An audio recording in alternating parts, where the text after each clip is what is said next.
मोक्षदा एकादशी व्रत कथा। गोकुल नाम के नगर में वैखानस नामक राजा राज्य करता था। उसके राज्य में चारों वेदों के ज्ञाता ब्राह्मण रहते थे। वह राजा अपनी प्रजा का पुत्रवत पालन करता था। एक बार रात्रि में राजा ने एक स्वप्न देखा कि उसके पिता नरक में हैं। उसे बड़ा आश्चर्य हुआ। प्रातः वह विद्वान ब्राह्मणों के पास गया और अपना स्वप्न सुनाया। कहा, मैंने अपने पिता को नरक में कष्ट उठाते देखा है। उन्होंने मुझसे कहा कि हे पुत्र, मैं नरक में पड़ा हूँ, यहाँ से तुम मुझे मुक्त कराओ। जब से मैंने ये वचन सुने हैं तब से मैं बहुत बेचैन हूँ। चित्त में बड़ी अशांति हो रही है। मुझे इस राज्य, धन, पुत्र, स्त्री, हाथी, घोड़े आदि में कुछ भी सुख प्रतीत नहीं होता। क्या करूं? राजा ने कहा, है ब्राह्मण देवताओं, इस दुख के कारण मेरा सारा शरीर जल रहा है। अब आप कृपा करके कोई तप, दान, व्रत आदि ऐसा उपाय बताइए जिससे मेरे पिता को मुक्ति मिल जाए। उस पुत्र का जीवन व्यर्थ है जो अपने माता पिता का उद्धार न कर सके।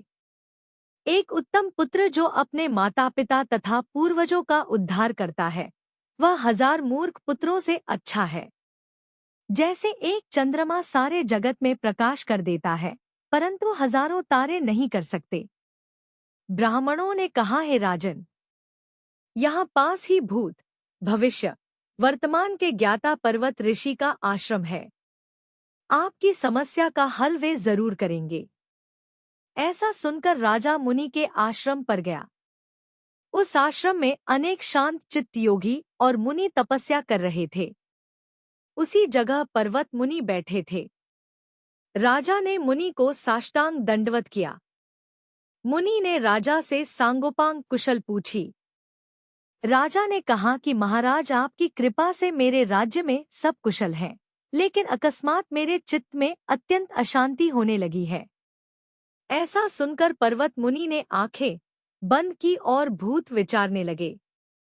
फिर बोले, हे राजन, मैंने योग के बल से तुम्हारे पिता के कुकर्मों को जान लिया है।